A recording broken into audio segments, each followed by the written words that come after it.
అబ్బో ఇక్కడ కేజీ చీరలు కొంటే అర కేజీ చీరలు ఫ్రీ అంట. మంగళ్య షాపింగ్ మాల్ కేజీల్లో సేల్, టన్నుల్లో ఆనందం. వర్షాకాల సమావేశాలకు తెరపడింది. ప్రశ్నోత్తరాల సమయం లేదు. చర్చలు లేకుండానే గందరగోళ మధ్య సమావేశాలు ముగిశాయి. ఉభయ సభలు నిరవధికంగా వాయిదా పడ్డాయి. అసలు సమావేశాలు జరగకపోవడానికి కారణం ఎవరు? ప్రభుత్వం పాత్ర ఎంత? ప్రతిపక్షాలు ఎంతవరకు కారణం? और कृपया अपनी अपनी सीटों पर जाएं। अगर आप इस विधेयक का विरोध करना चाहते हैं, ये आपका व्यवहार उचित नहीं है। प्लीज आप सभी लोग सीट पर बैठिए। तो सदन में आप हंगामा कर रहे हैं।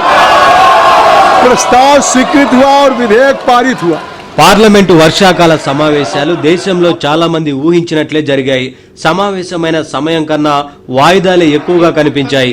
నీట్ పేపర్ లీక్, అయోధ్య రామాలయ విరాళాల చోరీపై నిరసనలు, నినాదాలు, అధికార విపక్షాల మధ్య వాగ్వాదాలు, సవాళ్లతో దద్దరిల్లిన పార్లమెంటు వర్షాకాల సమావేశాలు చర్చలు లేకుండా అర్ధాంతరంగా ముగిశాయి. వర్షాకాల సమావేశాలు దాదాపు నిష్ఫలంగా మిగిలిపోయాయి.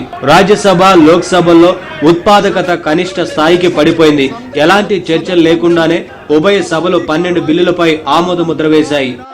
आप सहयोग करें, आप सदन नहीं चलाना चाहते, सदन बाधित करना चाहते हैं, सदन की कार्रवाई आज 2 बजे तक के लिए स्थगित की जाती है. నిత్యం పార్లమెంట్లో ప్రతిష్టంభన నెలకొనడం, సభలు పదే పదే వాయిదా పడడం పరిపాటిగా మారింది. ఇందుకు ప్రతిపక్షాలే బాధ్యత వహించాలని అధికార పక్షం ఆరోపించగా, అసలు విషయాలు చర్చకు రాకుండా చేసేందుకే అధికార పక్షం వాయిదాలు వేయించిందని కాంగ్రెస్ ఆరోపించింది. అధికార పక్ష వైఖరి వల్లే వర్షాకాల సమావేశాలు స్తంభించిపోయాయని ప్రతిపక్ష ఎంపీలు మండిపడ్డారు. ప్రధానమంత్రి, హోంమంత్రి సభలకు ఎందుకు రావడం లేదని ప్రశ్నించారు. Did Mr. Amit Shah give this order to shoot our children, or did he not? If he did, he should resign because he is culpable. And if he did not, he should resign because he is incompetent. Right? This is a, अब आपने मुझसे सवाल पूछा, आप उनको interrupt करते हैं.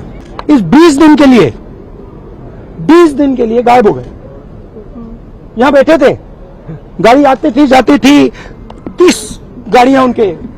Student should know this. 30 cars around Amit Shah. उनके घर के सामने जाइए, वहां पे मतलब 1000 पुलिस वाले खड़े हुए हैं कि कोई बच्चा ना आ जाए. तो गुब्बारे में से गैस निकल गई.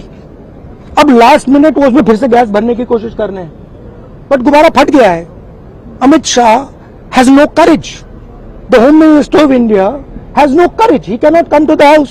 भाषण किया और लाखों लोग वहां पर थे. उस वक्त मैंने किसी समाज का, किसी धर्म का नाम नहीं लिया. सिर्फ मैं लोगों के समस्याओं को वहां पर बताया.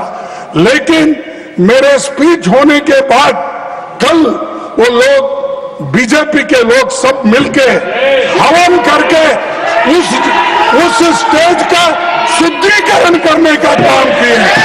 ये you might have read in the newspaper.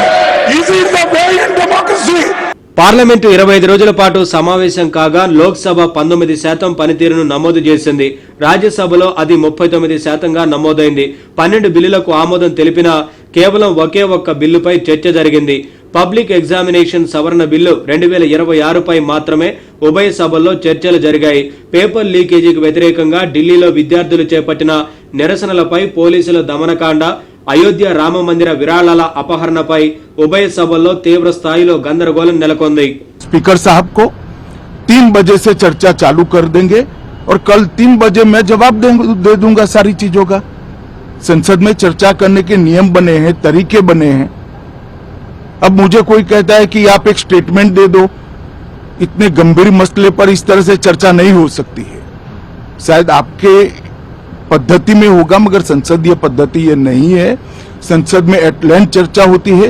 आज 3 बजे से देर रात तक, जब तक वो बैठे, और कल दोपहर 3 बजे तक. हम तो क्वेश्चन आवर भी सस्पेंड करने के लिए तैयार, अगर स्पीकर साहब अनुमति देते हैं तो. कल 3 बजे तक मैं चर्चा के लिए तैयार हूं. मैं खुद बैठूंगा, हर चीज लिखूंगा और हर चीज का जवाब दूंगा, जिससे देश की जनता के सामने सारी चीजें स्पष्ट हो जाए, दूध का दूध और पानी का पानी हो जाए. अब विपक्ष ने तय करना है कि उनको चर्चा करनी है या हंगामा करना है.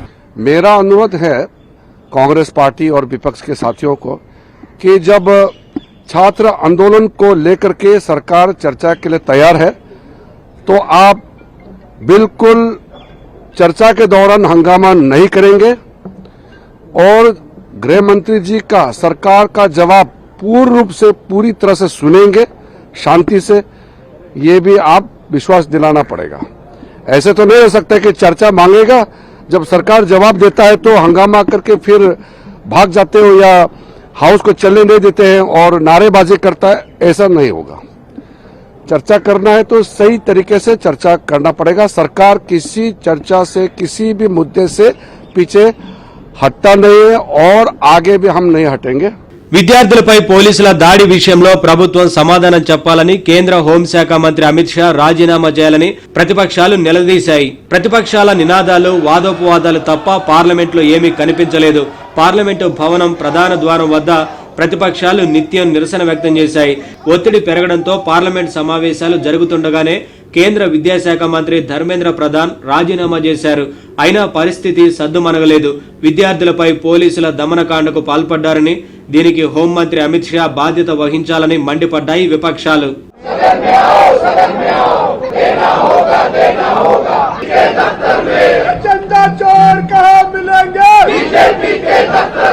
లోక్సభ నిర్వధిక వాయిదా తర్వాత స్పీకర్ ఓం బిర్లా ఏర్పాటు చేసిన సంప్రదాయ తేనేటి విందును కాంగ్రెస్, తృణమూల్ కాంగ్రెస్, సమాజ్వాదీ పార్టీలు బహిష్కరించాయి. ఈ కార్యక్రమానికి విపక్షాల నుంచి డీఎంకే నాయకురాలు కనిమొళి హాజరయ్యారు. స్పీకర్ ఛాంబర్లో జరిగిన తేనేటి విందులో ప్రధాని నరేంద్ర మోదీ, రక్షణ మంత్రి రాజ్నాథ్ సింగ్, ఇతర సీనియర్ నాయకులు, మంత్రులు పాల్గొన్నారు. రాజ్యసభలో చైర్మన్ ఏర్పాటు చేసిన తేనేటి విందులో కాంగ్రెస్ అధ్యక్షుడు మల్లికార్జున ఖర్గే, పార్టీ అగ్రనేత సోనియా గాంధీ సహా ప్రతిపక్ష నాయకులు పాల్గొన్నారు.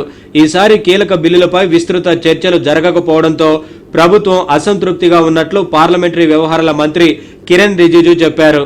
వచ్చే పార్లమెంట్ సమావేశాల్లో ప్రతిపక్షాల వైఖరిలో మార్పులు వస్తాయని ఆశాభావం వ్యక్తం చేశారు.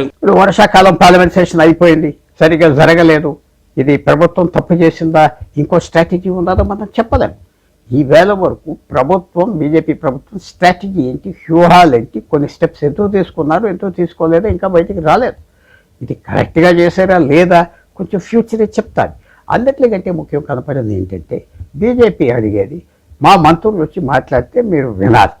దాంట్లో నాకు లాంటి వాళ్ళకి అర్థమైంది ఏంటంటే హోమ్ మినిస్టర్ అమిత్ షా రావటం, లేకపోతే ప్రధానమంత్రి మోడీ గారు రావటం, వాళ్ళని మాట్లాడనివ్వకుండా చేయటం, అల్లరి చేయటం, అవమానం చేయటం, అవి తప్పించుకున్నారా? వాళ్ళకి ఆ ప్లాన్ ఏమన్నా వచ్చిందా? మనం చెప్పే మాట కూడా వినరు, అవమానం చేస్తారని చేస్తే ఇది ఒక స్ట్రాటజీ. యువాలు ఒక్కోసారి పనిచేస్తాయి, ఒక్కోసారి పనిచేయి, ఒక్కోసారి వాళ్ళకి ఇంపాక్ట్ ఉండదు. ఒక నెలపోయాక సెషన్ గురించి ఎవరైనా జ్ఞాపకం పెట్టుకుంటారంటే అది లేదు. మనకి అలవాటు అయిపోయింది ఇక్కడ భారతదేశంలో ఈ 10 సంవత్సరాలు 15 సంవత్సరాలు పార్లమెంట్ను ఒక ఏరియా, ఒక సర్కస్ లాగా తీసుకుంటున్నాం. కానీ ఇది మాట్లాడి డిబేట్ చేసి పెద్ద చిన్నదేం లేదు. రాజ్యసభ కార్యకలాపాలకు అంతరాయం కలిగిన తీరుపై ఆందోళన వ్యక్తం చేశారు సభ చైర్మన్ ఉపరాష్ట్రపతి రాధాకృష్ణన్. సభ్యులు ఈ మహోన్నత సభ గౌరవాన్ని నిలబెట్టాలని, భారత ప్రజాస్వామ్య అత్యున్నత సంప్రదాయాలకు అనుగుణంగా తమ పార్లమెంటరీ బాధ్యతలను నిర్వర్తించాలని సూచించారు. సభ కార్యకలాపాలను పదే పదే పట్టాలు తప్పించడం విచారకరమని అన్నారు. విలువైన సభ సమయం వృధా కావడం వల్ల జాతీయ ప్రాముఖ్యత కలిగిన అంశాలపై అర్థవంతమైన చర్చ, వాదోపవాదాలు జరగలేదని ఆయన ఆవేదన వ్యక్తం చేశారు.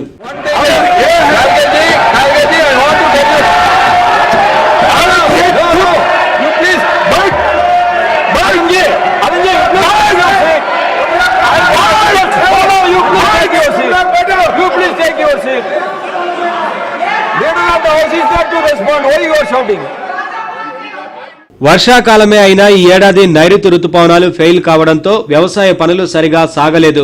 వర్షాకాలం లాగే వర్షాకాల సమావేశాలు సైతం విఫలమయ్యాయి.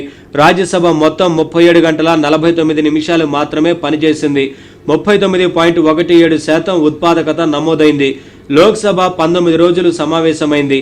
కేవలం 15 గంటల 36 నిమిషాల పాటు పనిచేసింది. ఉత్పాదకత గత 2 దశాబ్దాల్లో అత్యల్పంగా 19% మాత్రమే నమోదైంది. పార్లమెంట్లో గందరగోళానికి అటు అధికార పక్షం, ఇటు ప్రతిపక్షం బాధ్యత వహించాల్సి ఉంటుంది. చివరి రోజుల్లో అన్ని అంశాలపై చర్చలకు సిద్ధమని అధికార పక్షం ప్రకటించినా విపక్షాలు సభను అడ్డుకున్నాయి. పార్లమెంట్ సమావేశాలు ఒకరోజు నిర్వహణకు 9 కోట్ల వరకు ఖర్చవుతుందని అంచనా. అంత ఖర్చు చేసి సభ జరిపినప్పుడు ప్రజా సమస్యలపై చర్చ జరగాలని జనం కోరుకుంటున్నారు. और कृपया अपनी अपनी सीटों पर जाएं अगर आप इस विधेयक का विरोध करना चाहते हैं. ये आपका व्यवहार उचित नहीं है. प्लीज आप सभी लोग सीट पर बैठिए. तो सदन में आप हंगामा कर रहे हैं. प्रस्ताव स्वीकृत हुआ.